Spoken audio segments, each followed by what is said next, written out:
दो लड़के एक रेड लाइट एरिया में जाते हैं। वहाँ जाने के बाद जो वहाँ दलाल होता है उससे कहते हैं कि हमें दो लड़कियाँ चाहिए। उसके बाद दलाल उनके सामने दो लड़कियाँ खड़ी कर देता है। उनसे पैसों का भाव हो जाता है। उसके बाद लड़के उन लड़कियों को लेके अलग अलग कमरे में चले जाते हैं।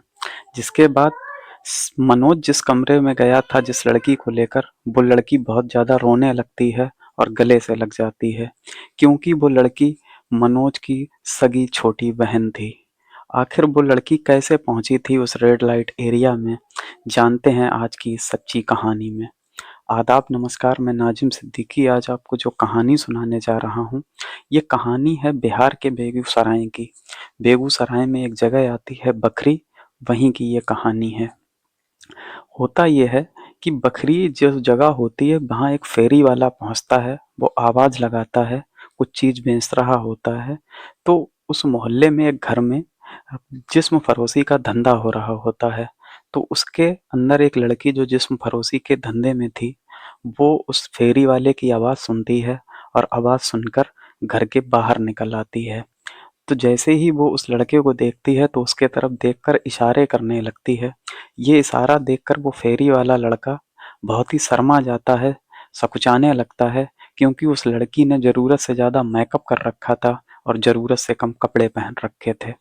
इसके बाद वो लड़का वहाँ से चला जाता है और वहाँ जाने के बाद अपने दोस्तों को ये बात बताता है कि आज मैं जिस जगह गया था, वहाँ जिस्म फरोशी का धंधा होता है और वहाँ रहने वाली एक लड़की मेरी तरफ इशारा कर रही थी। इसके बाद वो लड़का दोबारा से वहाँ जाता है अपने दोस्तों के साथ, फिर वहाँ पहुँचता है और उसके सामने लड़कियाँ खड़ी कर दी जाती हैं। 200 रुपए में बात तय हो जाती है। वो फेरी वाला लड़का उसी लड़की को लेके रूम के अंदर चला जाता है। वहाँ जाता है, दोनों बैठते हैं। तो वो लड़की उससे कहती है, क्या तुमने मुझे पहचाना? तो लड़का जैसे ही ये बात सुनता है तो वो कुछ सोचने लगता है और कहता है कि तुम्हारा चेहरा तो कुछ कुछ जाना पहचाना सा लग रहा है, लेकिन मैं पूरी तरह से तुम्हें पहचान नहीं पा रहा हूँ। इसके बाद जो लड़की वो बात बताती है, वो लड़का उसके कान खड़े हो जाते हैं। वो लड़की बताती है कि मैं तुम्हारे बचपन के दोस्त मनोज की छोटी बहन हूँ। अब जैसे ही वो बात बताती है, वो लड़का भी उसे पहचान जाता है, क्योंकि उसने बहुत ज़्यादा मेकअप कर रखा था, इस वजह से वो उसे पहचान ही नहीं पा रहा था। अब वो फेरी वाला व्यक्ति, उसके भाई का दोस्त, उससे पूछता है कि आखिर तुम यहाँ कैसे आई, तुम तो अपने गांव से गायब हो गई थी। तब वो लड़की एक कहानी सुनाती है। उसकी कहानी ये होती है कि उसे एक लड़के से प्यार हो जाता है।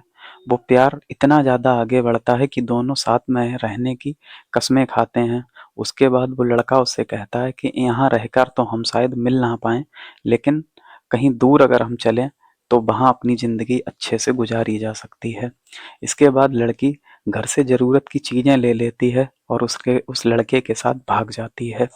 अब लड़की भागने के बाद कुछ दिन तो उस लड़के के साथ रहती है। फिर वो लड़का उससे कहता है कि मुझे ज़रूरत की कुछ चीज़ें चाहिए हैं, इसलिए मैं तुम्हें अपनी मौसी के पास छोड़ दे रहा हूँ। वो मौसी का नाम लेकर एक कोठे पर पहुँच जाता है और वहाँ ले जाकर उस लड़की को छोड़ देता है। वो लड़की एक आध दिन तो वहाँ सही से रहती है। उसके बाद उसे तैयार कराया जाता है और सामने एक ग्राहक को खड़ा कर दिया जाता है। साथ ही साथ उसे चेतावनी भी दी जाती है, अगर तुमने इस ग्राहक को कोई दिक्कत दी या परेशानी करी या इसकी बात ना मानी तो तुम्हारे साथ बहुत गलत कर दिया जाएगा, तुम्हें बेतहाशा मारा और पीटा जाएगा। इसके बाद वो लड़की जब इन सब काम करने के लिए मना कर देती है तो उसे एक बेहोशी का इंजेक्शन लगा दिया जाता है। फिर उसके बाद उसकी बेहोशी का फ़ायदा उठाया जाता है और उसके साथ बहुत सारे गलत काम करा दिए जाते हैं और उसका एक वीडियो बनवा लिया जाता है। जब उस लड़की को होश आता है तो वो वीडियो उसे दिखाया जाता है और कहा जाता है कि अगर तुमने हमारी बात ना मानी तो ये वीडियो हम सोशल मीडिया पर डाल देंगे, फिर तुम कहीं की नहीं रहोगी। अब वो लड़की मजबूर हो जाती है, उसके पास कोई दूसरा रास्ता नहीं होता है। वो लड़की चुपचाप उस काम को करने के लिए राजी हो जाती है। तभी उसकी किस्मत अचानक एक मोड़ लेती है और उसे अपने भाई के दोस्त मिल जाता है। अब वो फेरी लगाने वाला व्यक्ति उससे कहता है कि आज तो मैं तुम्हें यहाँ से नहीं ले जा सकता हूँ, लेकिन मेरा वादा है कि मैं तुम्हारी पूरी मदद करूँगा। उसके बाद वो वापस आता है और अपने दोस्त मनोज से मिलता है। उसे वो पूरी कहानी बताता है कि ऐसे-ऐसे तुम्हारी बहन वहाँ पहुँच गई है। तो मनोज भी बहुत अफ़सोस करता है।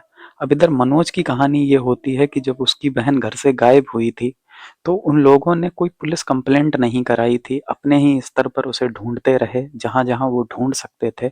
लेकिन उन्होंने कोई कंप्लेंट दर्ज कराई ही नहीं थी, शायद ये सोचकर कि उसकी बहन अपनी ही मर्ज़ी से कहीं चली गई है किसी के साथ।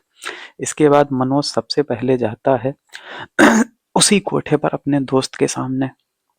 उसके साथ फिर दो उसके सा उन दोनों के सामने फिर 2 लड़कियाँ खड़ी कर दी जाती हैं। एक उसकी बहन प्रतिमा और एक और लड़की। अब मनोज अपनी ही बहन के साथ ₹200 रेट तय करने के बाद चला जाता है कमरे के अंदर। अब उसकी बहन बहुत ज़्यादा उसे देखकर रोने लगती है, गले से लग जाती है। अब उसका भाई उसे ढाँढस बंधाता है और कहता है कि मैं दोबारा वापस आऊँगा और मैं तुम्हें यहाँ से लेके जाऊँगा।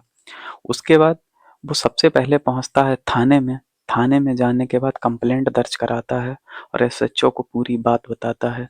अब एसएचओ साहब भी बहुत अच्छे इंसान थे। वो तुरंत एक्शन लेते हैं, एक टीम गठित करते हैं और रेड मार देते हैं बखरी के उस घर में, जहाँ जिस्म फरोशी का धंधा चल रहा था। अब पुलिस वाले जब रेड करते हैं तो वहाँ से वो लड़की बरामद हो जाती है। उस वो लड़की जिसका नाम होता है प्रतिमा। उस दिन वो प्रतिमा तो आज़ाद हो गई थी, लेकिन आज भी हमारे देश में ना जाने कितनी प्रतिमा हैं जो इस जिस्म फरोशी के दलदल में फंसी हुई हैं। वो ना तो अपनी मर्जी से जी सकती हैं और शायद ना अपनी मर्जी से मर सकती हैं। उनकी जिंदगी का एक ही उद्देश्य बन गया है घुटन और घुटन और घुटन। बहुत से इंटरव्यू में वो लड़कियां बताती हैं कि वो एक एक दिन में 200-200 मर्दों के साथ उन्हें सोना पड़ता है, सिर्फ और सिर्फ जो उनकी मालकिन होती है उसके कहने पर, और बदले में मिलती है 2 वक्त की रोटी, वो भी शायद पेट भर के नहीं मिलती है। आज की कहानी में इतना ही। अपना ख्याल रखिए, अपनों का खूब सारा ख्याल रखिए, अपने घर की बहन बेटियों का ख्याल रखिए।